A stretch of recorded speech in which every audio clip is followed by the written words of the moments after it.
Fadah al-ilmu hakim wal malu mahkumun alaih.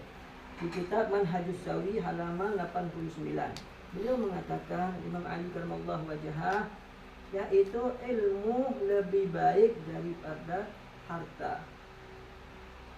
Al-ilmu yahrusuka, sedangkan ilmu itu menjaga kepribadianmu, menjaga dari perbuatan maksiat. Ketika kita memiliki ilmu, kita faham akan salat, kita faham akan adab, kita faham akan hukum-hukum Islam.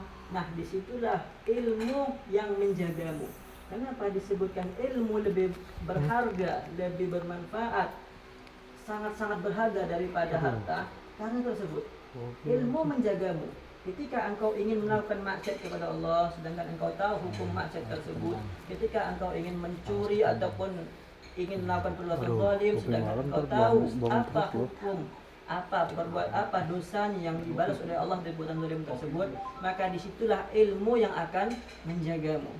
Maka di sini penting ilmu agama, karena yang menahan kita untuk melawan hawa nafsunya kita, biar hawa nafsunya kita tunduk akan apa? Akan ilmunya kita. Tapi kalau seandainya kita tidak mengetahui ilmu tersebut, maka niscaya kita akan melakukannya. Kita tidak tahu apa itu khamar. Misalkan kita ditawarkan nih oleh orang yang tidak kenal, kita tidak tahu apa itu khamar, niscaya kita akan minumnya, pasti, tidak mungkin tidak. Makanya Sayyidina Abu Bakar Siddiq beliau mengatakan, araftu syar la li syarri bal li tawaggihi wa man lam ya'rifu syar wa ga'u fihi. Beliau, aku mengetahui kejelekan tersebut bukan untuk aku ikut terjerumus dalam kejelekan tersebut. Barang siapa yang tidak mengetahui kejelekan tersebut, maka akan terjerumus dalam kejelekan tersebut. Nah, ini Sayyidina Umar. Makanya kita tahu, kita buka mungkin di Google ya, bentuk-bentuk jenis-jenis khamar gimana modelnya, ya kan? Bukan berarti kita ingin terjerumus, enggak. Itu katakan Sayyidina Umar, aku ingin mengetahui kejelekan bukan berarti aku ingin terjerumus dalam hal tersebut. Kenapa apa? Biar beliau terhindar dari kejelekan tersebut. Tahu dulu, oh ini jelek, oh adabnya seperti ini. Kita tahu. Untuk apa? Biar kita terhindar dari kejelekan tersebut. Inilah pentingnya ilmu daripada harta. Itu beliau menjelaskan. Terus juga beliau menjelaskan, al-ilmu yazku alal infak, sedangkan ilmu itu bertambah apabila diinfakkan, apabila diajarkan. Jangan kita bahas ilmu-ilmu yang tinggi-tinggi, kitab-kitab tinggi-tinggi, nahwu, fikih, shahab, tidak usah. Kita cukup ilmu agama yang Al-Quran aja udah. Ilmu adab, ilmu Al-Quran. Kita punya anak, ajarkan Al-Quran alif, apa itu ba, apa itu ta. Nah, dari situlah setiap kali dia mengucapkan alif, ba, ta dalam sholatnya maupun di luar sholatnya, itu saya akan transfer oleh Allah Subhanahu wa Ta'ala pahala kepada orang-orang tua. Makanya jangan kata orang tuh untuk akhir zaman seperti ini, bahkan yang kita dulunya memasrahkan kita punya anak kepada ustadz, ya kan, pengaji, jangan. Minimal kita saja yang ngajarkan anak kita. Anak kita ini kita ajarkan alif dulu, ba dulu. Setelah itu untuk memperlancarnya, baru bolehlah kita kirimkan anak tersebut ke TPQ, ke madrasah, biar dia lebih lancar dalam tajwidnya, dalam baca Al-Quran. Tapi fondasi utamanya jangan sampai hilang. Itu adalah investasinya kalian, wahai para bapak-bapak. Ini investasi terbesar bagi seorang ayah, itu adalah anakmu. Maka dijelaskan oleh Habib Segaf itu kan ada investasi anak, investasi akhiratmu, anakmu investasi akhiratmu. Ada kitabnya Ustaz Segaf, tinggal dibaca aja. Ini investasi yang sangat besar seorang anak ini. Bisa investasi berupa ilmu, bisa investasi berupa akhirat maupun kebalikannya, berupa apa? Neraka nih. Makanya jangan salahkan seorang anak ketika nuntut kelak di yaumul qiyamah. Ya Allah, ini kita punya orang tua tidak mengajarkan ilmu agama kepada kita, sedangkan dia masuk dalam surga. Ya Allah, aku ya Allah tidak diingatkan, aku ini tidak diingatkan untuk mempelajari ilmu agamamu ya Allah, sedangkan kau masukkan ya, jebluskan ya Allah, ikut sama kau. Itu Allah mau manggil para malaikat menjebluskan orang tua tersebut ke dalam nerakanya Allah. Sebab siapa? Sebab anak menjadi bumerang bagi kita. Makanya anak ini bisa menjadi ladang yang sangat-sangat berharga bagi kita. Makanya jangan sampai itu salah mendidik anak. Jangan sampai, kenapa? Dia garis keturunan kita. Makanya penting dan penting, sangat penting itu ilmu agama. Ditekankan dari dini kalau bisa. Dari sekecil kayak beliau itu tuh mah. Ya. Tekankan ilmu agama. Ajarkan alif ba ta. Bahkan gosidah jangan sampai dia dengar-dengar apa kalau bisa dengar lagu-lagu nasyid-nasyid yang di luar kufar itu ya, di luar agama Islam. Dengarkan dia sholawat, ajarkan dia sholawat. Kenapa? Engkau kelak bakal bahagia. Percaya atau mau tidak percaya, pasti bakal enggak. Sebagaimana ya kalau kita maklumnya, kita berpikir yang ingin naik haji, kita rela loh mengorbankan, bahkan kita DP kepada pemerintah. Ada yang DP 10 juta, ada yang DP 5 juta, biar dapat bookingan tok ini. Nanti 10 tahun, 25 tahun baru ente orang dipanggil, kita orang dipanggil semua. Ketika kita udah booking tempat, dipanggil, itu kita nunggu berapa lama ya, jangan jangka waktu yang lama, akan tapi kita rela dan kita akan merasakan pula sabar gitu. Nah gitu juga ibaratkan kita nanam investasi kita di dunia, anak kita, keluarga kita, amal jariah kita, ya kan? Bahkan kita habis sholat maghrib nanggung ngasih 5.000, 10.000, ya kan ya? Mau berangkat haji nih, di depan awal DP dapat 5 juta, berani gitu. Tetapi ini di akhiratnya belum tentu haji kita mabrur, diterima oleh Allah. Ya kan, tergantung ikhlas dan niatnya gitu. Tapi kita sedikit demi sedikit ikhlas karena Allah, kita nabung, pasti akan Allah balas nanti. Nanti akan kita merasakan kelak di akhirat.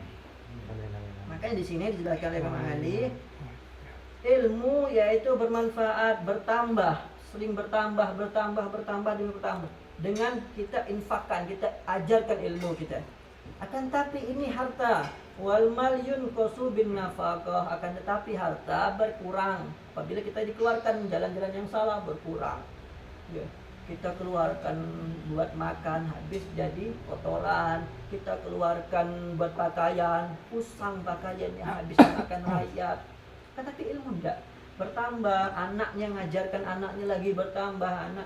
Makanya jangan heran guru-guru kita ya, dulu kita punya guru para kiai kita yang sampai sekarang, apalagi Rasulullah yang maksum ya, yang ilmu semua bersumber dari beliau. Bagaimana pahalanya beliau? Jangan itu Imam Ghazali aja dah, Imam Syafi'i gimana pahalanya? Sampai sekarang orang mengamalkan fikih Syafi'i, pahalanya beliau udah kaya sendiri udah enak, itu bertambah terus.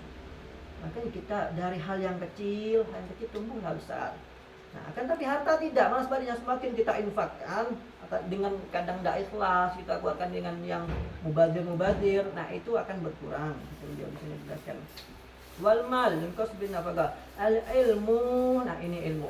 Hakimun, yaitu yang menghakimkan. Ini ilmu yang menghakimkan. Halal apa enggak? Oh ini halal enggak? Nanti ilmu yang menghakimkan, yang menjelaskan. Akan tetapi mal mahkum al, itu orang bakal dipertanyakan nanti.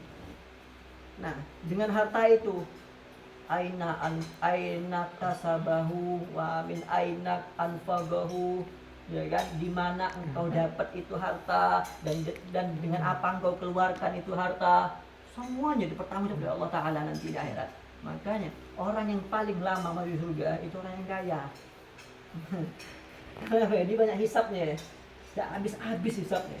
Semuanya dari ujung kepala ini, pecinya dihisap, sarungnya dihisap, bajunya dihisap, semuanya dihisap.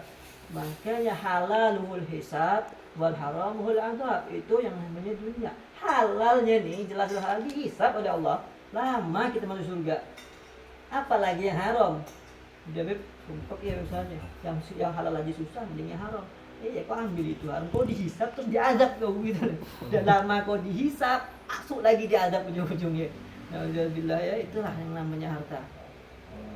Maka para hadirin yang dirahmati Allah, kita punya harta, kan ya, pergunakan dengan sebaik-baik mungkin. Kadang itu juga bisa menjadi jembatan kita untuk masuk surganya Allah terlebih dahulu. Bisa, dengan ya kita infakkan kepada Allah dengan cara ya sedekah jariyah, Ikan yang bermanfaat, yang itu bisa mengalir. Bahkan kalau ada orang masuk pondok pesantren, kita biayakan itu pondok pesantrennya. Bahkan kalau ada orang pengen bikin majelis taklim, kita biayakan itu majelis taklimnya. Ataupun kalau ada orang pengen berdakwah di sini, mudahkan dakwahnya. Itu termasuk adalah yang sudah jariah. Orang tuh. Ini anak misalnya, orang tuanya kurang mampu, kita ambil anaknya masuk pesantren, kita yang biayakan. Itu andai kan anak ini jadi orang alim, kita dapat pahalanya. Kita dapat mengalir. Ini yang surah jariah dan dinanti oleh orang-orang kaum sholihin. Tapi kalau seandainya nih kita capek-capek nyari rezeki, kita capek-capek nyari duit, bontang-banting semasa hidupnya, ya kan? Tapi kita dapat anak yang jauh dari akhlaknya kita, bahkan anak ini lupa ya dengan ilmu agama. Ini yang namanya orang telah meninggal dunia, tidak ada lagi pahala jariah. Apa yang jadinya? Waris semuanya. Pakaian kalian yang tidak kalian sedekahkan, ya. Kalau seandainya pakaian kalian sudah masa hidupnya, selama itu pakaian dipakai, maka pahalanya ngalir. Tapi selagi tidak dipakai, selagi tidak sedekahkan, ya, lagi pakaian kalian meninggal. Itu apakah semuanya dipakai bakal ngalir pahalanya? Tidak, waris semuanya. Hukumnya tidak dapat pahala, kecuali kalau itu anak, itu warisnya memang niatnya ingin ngasih pahala buat orang tua, dia niatkan, ya Allah aku pakai pakaian ini, pakaian peninggalan aku punya ayah.